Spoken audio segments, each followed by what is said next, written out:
Welcome to Fluent and Fearless. Speak English with confidence.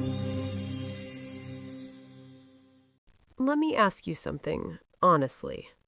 Have you ever started something brave and then immediately felt terrified? Not before starting, after starting. The moment when you realize, this is real now. You can't hide behind planning anymore. You can't hide behind one day. You can't hide behind excuses. You've stepped forward, and suddenly it feels uncomfortable. No one talks about this part. Everyone celebrates the beginning, but very few people talk about the emotional storm that follows. The doubt, the awkwardness, the silence, the feeling of being exposed. If you've ever begun something and then questioned yourself, stay with me, because what you're experiencing is not failure. It's transformation in progress. Take a slow breath. We're going to walk through this together. When I first made a bold decision in my life, I imagined it would feel empowering. I imagined fireworks inside me. I imagined confidence would appear. Instead, I felt vulnerable. I remember lying awake that night thinking, why does courage feel so uncomfortable? No one had prepared me for this. Courage is not a loud emotion. It is quiet and often shaky. When you begin something new, you leave the safety of your old identity, and identity shifts feel unstable. I didn't realize I was grieving the old version of myself, the safe one, the predictable one, the comfortable one. And growth always requires letting go of comfort. A few days after starting, the doubt arrived, not as a scream, but as a whisper. Maybe this isn't right. Maybe you rushed. Maybe you're not capable. Have you noticed how the mind tries to protect you? It confuses comfort with safety. It thinks staying small keeps you secure, but staying small slowly drains your spirit. Let's learn something here in English. The phrase, I started questioning myself.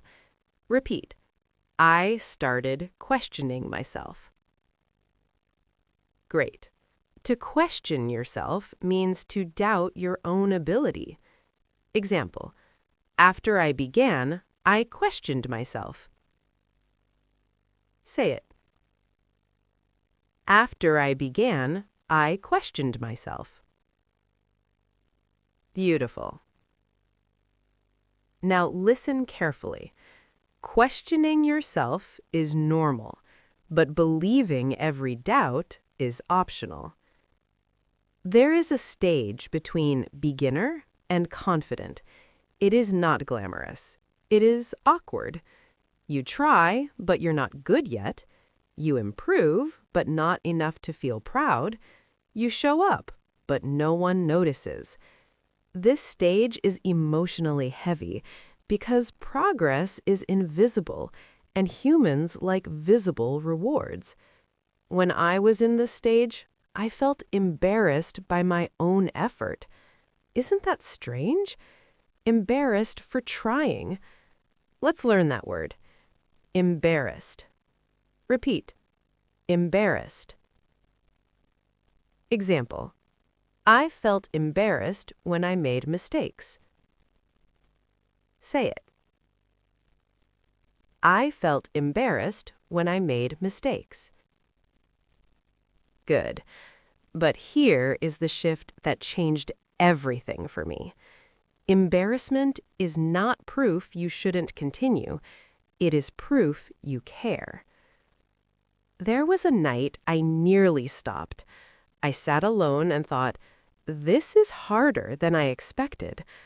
I compared myself to others. I imagined them moving forward effortlessly. Comparison magnifies insecurity. Repeat the sentence. Comparison magnifies insecurity. Again, comparison magnifies insecurity. And I realized something important. I wasn't failing, I was comparing. Those are different experiences. The truth? Everyone in the middle stage feels uncertain, but only some continue. Continuing is not dramatic. It's quiet. It's showing up on days when motivation is low. It's practicing even when improvement feels slow. It's choosing effort over ego. Let's practice useful English here. I showed up anyway. Repeat. I showed up anyway. That phrase is powerful. I was scared, but I showed up anyway. Say it. Now try. I felt unsure, but I showed up anyway. That sentence alone builds resilience. At first, I was obsessed with outcomes. Am I better yet? Am I improving fast enough? Do people see progress? That mindset exhausted me. So I changed my question. Instead of asking, am I good yet? I asked, did I practice today? That shift saved me. Let's build this sentence in English. Instead of worrying about results, I focus on effort. Say it slowly. Instead of worrying about results, I focus on effort. Effort builds identity. Identity builds confidence. Confidence builds fluency. Months later, I faced a situation that used to terrify me, and I handled it calmly. Not perfectly, but calmly. That's when I realized something powerful. Growth doesn't feel dramatic. It feels subtle. It reveals itself quietly. Repeat. Growth reveals itself quietly. Again, growth reveals itself quietly. If you're practicing English and feel stuck, if you started something and now feel unsure, if you're in that uncomfortable middle stage, listen carefully. You are not failing, you are forming. Repeat. I am not failing, I am forming. Again. I am not failing, I am forming. Formation is uncomfortable, but it is sacred. It is the space where the old you dissolves and the new you begins.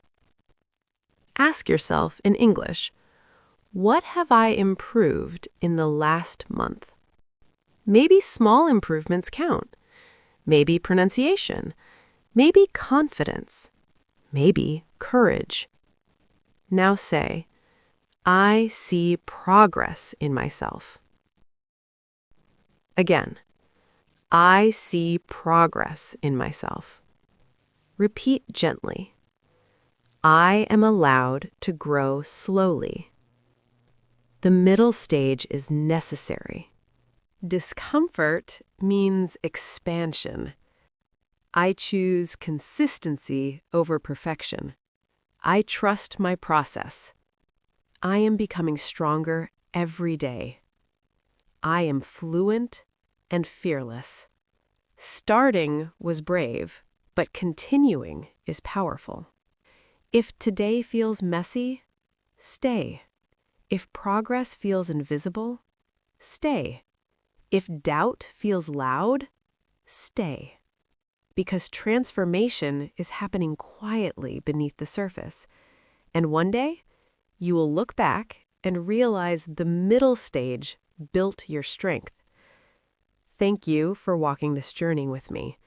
Stay fluent, stay fearless.